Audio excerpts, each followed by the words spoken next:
Welcome to the FCPA training series from Corporate Compliance Insights featuring CCI founder Maurice Gilbert and Tom Fox of Tom Fox Law.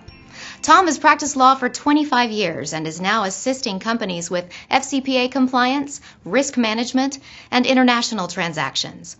Tom writes and speaks around the world on a variety of topics ranging from FCPA compliance, indemnities, and other forms of risk management.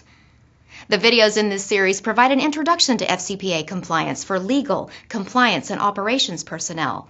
Please note, the information should not be considered all-inclusive, and we encourage viewers to seek professional advice prior to implementing any compliance program.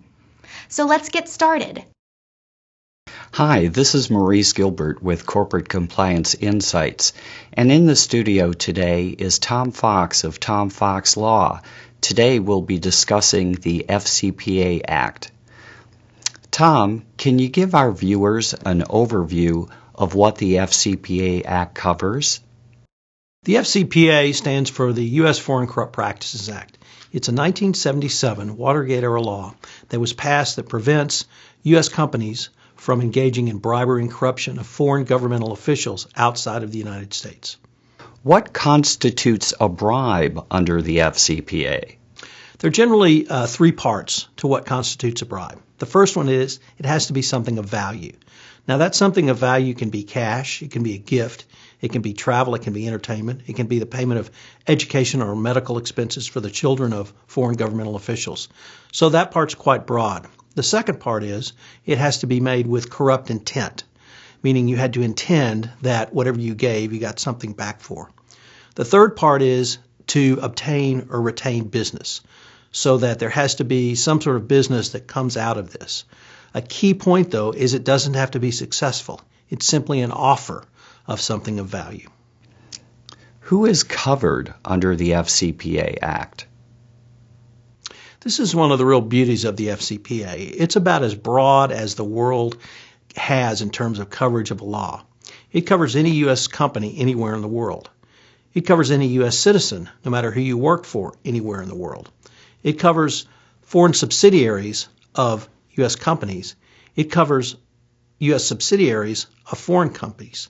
It covers foreign workers who work for U.S. companies anywhere in the world.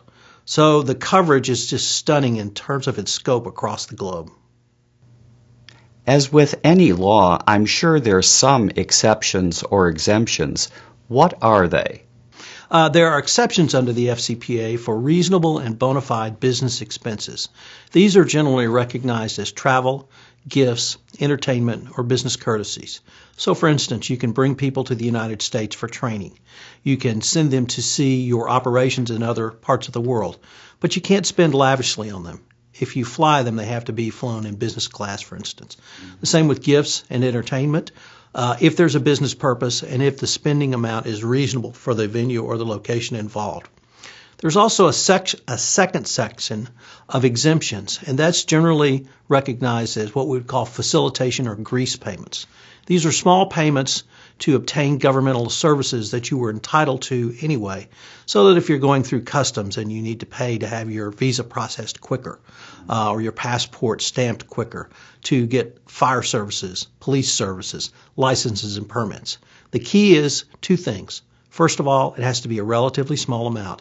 And the second thing is, and this is most critical, that it be properly documented on your books and records. Mm-hmm. What about the penalties under the FCPA? Yes, the penalties can be quite severe. For corporations, it can be $2 million for every violation of the FCPA. That is $2 million for each violation. So, for instance, if you have one bribe, that's $2 million.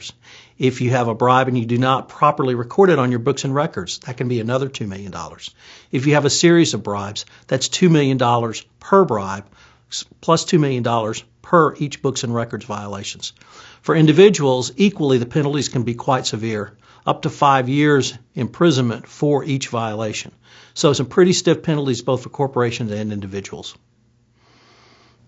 Tom, thanks for joining us, and we welcome you back for the next in our FCPA video series. Thanks for joining us today, and remember, Before implementation of your own FCPA compliance program, you may wish to seek professional advice.